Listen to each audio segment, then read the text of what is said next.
ರಿಷಬ್ ಶೆಟ್ಟಿ ಅಭಿನಯದ ಕಾಂತಾರ 2 ಚಿತ್ರತಂಡಕ್ಕೆ ರಿಲೀಫ್ ಸಿಗ್ತಾ ಇದೆ. ಚಿತ್ರೀಕರಣದ ವೇಳೆ ನಿಯಮ ಉಲ್ಲಂಘನೆ ಆಗಿಲ್ಲ ಅಂತ ವರದಿ ಹೇಳ್ತಾ ಇದೆ. ಹಾಸನ ಜಿಲ್ಲೆ ಸಕಲೇಶಪುರದ ಗವಿಗುಡ್ಡದಲ್ಲಿ ಶೂಟಿಂಗ್ ನಡೀತಾ ಇತ್ತು. ಇದೀಗ ಅಲ್ಲಿ ಸ್ಥಳ ಪರಿಶೀಲನೆ ಮಾಡಿದ್ದಾರೆ ಸಕಲೇಶಪುರ ಎಸಿಎಫ್ ಹಾಗೆ ಎಸ್ಲೂರು ಆರ್ಎಫ್ಒ ವರದಿಯನ್ನ ಕೊಟ್ಟಿದ್ದಾರೆ. ಅಲ್ಲಿ ಯಾವುದೇ ಸ್ಫೋಟ ಮಾಡಿಲ್ಲ, ಮರಗಳನ್ನ ಕಡಿದಿಲ್ಲ ಅಂತ ಆ ವರದಿಯಲ್ಲಿ ಉಲ್ಲೇಖ ಆಗಿದೆ. ಆರೋಪ ಇದ್ದಿದ್ದೇನು ಸ್ಫೋಟ ಮಾಡಲಾಗಿದೆ, ಮರವನ್ನ ಕಡಿದಿದ್ದಾರೆ, ಪರಿಸರಕ್ಕೆ ಹಾನಿಯಾಗಿದೆ, ಬೆಂಕಿ ಹಚ್ಚಿದ್ದಾರೆ ಅಂತ ಆರೋಪವನ್ನ ಮಾಡಲಾಗಿತ್ತು. ಅದರ ದೃಶ್ಯಗಳು ಕೂಡ ವೈರಲ್ ಆಗಿತ್ತು. ಬೆಂಕಿ ಉರಿತಾ ಇರುವಂತ ಒಂದು ದೃಶ್ಯ ವೈರಲ್ ಆಗಿತ್ತು. ಈ ರೀತಿ ಸ್ಥಳೀಯರು ಆರೋಪ ಮಾಡಿದ ಹಿನ್ನೆಲೆಯಲ್ಲಿ ಸೋಮವಾರ ಸ್ಥಳ ಪರಿಶೀಲನೆ ಮಾಡ್ತಾರೆ ಅರಣ್ಯಾಧಿಕಾರಿಗಳು. ಮಹಜರ್ ನಡೆಸ್ತಾರೆ ಮಂಗಳವಾರ. ಜೊತೆಗೆ ವರದಿಯನ್ನ ಕೂಡ ಸಲ್ಲಿಸಿದ್ದಾರೆ. ಅಲ್ಲಿ ಶೂಟಿಂಗ್ ಮಾಡಬೇಕು ಅಂತ ಕೃತಕ ಮರಗಳನ್ನ ಚಿತ್ರೀಕರಣಕ್ಕೆ ಬಳಸಿಕೊಂಡಿದ್ದಾರೆ ಅಂತ ವರದಿಯಲ್ಲಿ ಇದೆ. ಯಾವುದೇ ಮರಗಳನ್ನ ಕಡಿದಿಲ್ಲ, ಸ್ಫೋಟ ಕೂಡ ಬಳಸಿಲ್ಲ, ಪರಿಸರಕ್ಕೆ ಯಾವುದು ಹಾನಿ ಇಲ್ಲ ಅನ್ನುವಂತ ವರದಿಯನ್ನ ಸಲ್ಲಿಸಿದ್ದಾರೆ. ಸಾಮಾನ್ಯವಾಗಿ ಶೂಟಿಂಗ್ಗಳಲ್ಲಿ ಕೃತಕ ಮರಗಳನ್ನ ಬಳಕೆ ಮಾಡ್ತಾರೆ. ಸೊ ಅದು ಇದೆ ಅನ್ನೋದಾಗಿ ವರದಿಯಲ್ಲಿ ಇದೆ. ಒಂದಾದ ಮೇಲೊಂದು ಸಂಕಷ್ಟ ರಿಷಬ್ ಅವರನ್ನ ಕಾಡ್ತಾನೆ ಇದೆ. ಇದೀಗ ಪ್ರೀಕ್ವೆಲ್ ಶೂಟ್ ಸಂದರ್ಭದಲ್ಲಿ ಅದು ಕಾಡಿನ ಪರಿಸರದಲ್ಲಿ ನಡೀತಾ ಇರುತ್ತೆ. ಹಾಸನ ಜಿಲ್ಲೆ ಸಕಲೇಶಪುರದ ಗವಿಗುಡ್ಡದಲ್ಲಿ ಇದರ ಶೂಟಿಂಗ್ ನಡೀತಾ ಇರುತ್ತೆ.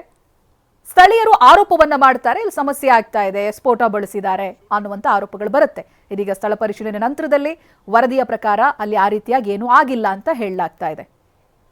ಈ ಬಗ್ಗೆ ಡೀಟೇಲ್ಸ್ ಅನ್ನ ಪಡೆದುಕೊಳ್ತಾ ಹೋಗ್ತೀನಿ. ಪ್ರತಿನಿಧಿ ಮಂಜುನಾಥ್ ಫೋನ್ ಸಂಪರ್ಕದಲ್ಲಿದ್ದಾರೆ. ಮಂಜುನಾಥ್, ಅಲ್ಲಿಗೆ ಕಾಂತಾರ 2ಗೆ ಬಿಗ್ ರಿಲೀಫ್. ರಿಷಬ್ ಶೆಟ್ಟಿ ಅವರಿಗೂ ಕೂಡ ಬ್ಯಾಕ್ ಟು ಬ್ಯಾಕ್ ಯಾವುದೆಲ್ಲ ಒಂದು ಆರೋಪ ಅವರನ್ನ ಕಾಡ್ತಾನೆ ಇರ್ತಾ ಇತ್ತು. ಇದೀಗ ಈ ಶೂಟಿಂಗ್ಗೆ ಸಂಬಂಧಪಟ್ಟ ಹಾಗೆ ಅಲ್ಲಿ ಮರಗಳನ್ನೇನು ಬಳಸಿದ್ದಾರೆ ಅದು ಡೂಪ್ಲಿಕೇಟ್ ಅನ್ನೋದು ಗೊತ್ತಾಗ್ತಾ ಇದೆ. ಜೊತೆಗೆ ವರದಿಯಲ್ಲಿ ಅಂತ ಸಮಸ್ಯೆಗಳೇನು ಆಗಿಲ್ಲ ಅನ್ನೋದು ಹೊರಬೀಳ್ತಾ ಇದೆ. ಮಂಜುನಾಥ್.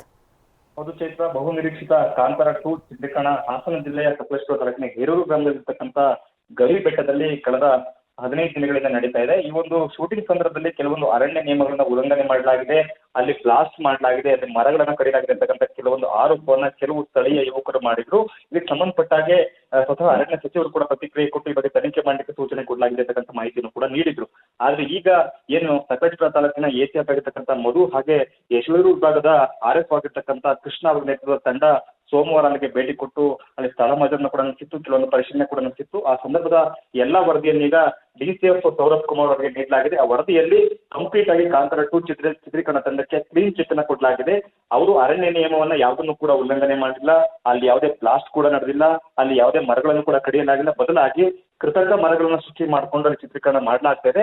ನಮ್ಮ ಏನು ನಿಯಮಾವಳಿಗಳನ್ನ ಹೇಳಿ ಅವರಿಗೆ ಚಿತ್ರೀಕರಣಕ್ಕೆ ಡೀಮ್ಡ್ ಫಾರೆಸ್ಟ್ ಅಲ್ಲಿ ಅವಕಾಶನ ಕೊಡಲಾಗಿತ್ತು, ಆ ನಿಯಮಗಳನ್ನ ಫಾಲೋ ಮಾಡ್ಕೊಂಡು ಅವರು ಚಿತ್ರೀಕರಣ ಮಾಡ್ತಿದ್ದಾರೆ. ಅದೇ ಒಂದು ಸೂಚನೆಯನ್ನ ಅಧಿಕಾರಿಗಳಿಗೆ ಕೊಟ್ಟಿದ್ದಾರೆ. ಒಂದು, ನೀವು ಶೂಟಿಂಗ್ ಮಾಡ್ತಕ್ಕಂಥ ಸಂದರ್ಭದಲ್ಲಿ ಅಗ್ನಿಶಾಮಕ ತಂಡ ಸ್ಥಳದಲ್ಲಿರಬೇಕು, ಸುರಕ್ಷಿತ ಕ್ರಮಗಳನ್ನು ಕೈಗೊಂಡು ಶೂಟಿಂಗ್ ಅನ್ನು ಮುಂದುವರಿಸಿ ಅಂತಕ್ಕಂಥ ಸೂಚನೆಯನ್ನ ಕೊಟ್ಟು ಯಾವುದೇ ಉಲ್ಲಂಘನೆ ಆಗಿಲ್ಲ ಅಂತಕ್ಕಂಥ ಕ್ಲೀನ್ ಚಿಟ್ ಅನ್ನ ಕಾಂತಾರ 2 ಚಿತ್ರೀಕರಣಕ್ಕೆ ತಂಡಕ್ಕೆ ನೀಡಿದೆ. ಹಾಗೆ ಈಗ ರಿಷಬ್ ಶೆಟ್ಟಿ ಅವರಿಗೆ ಒಂದು ರೀತಿ ಬಿಗ್ ರಿಲೀಫ್ ಸಿಕ್ಕಂತಾಗಿದೆ ಚೈತ್ರ. ಥ್ಯಾಂಕ್ ಯು ಮಂಜುನಾಥ್ ಮಾಹಿತಿಗಾಗಿ.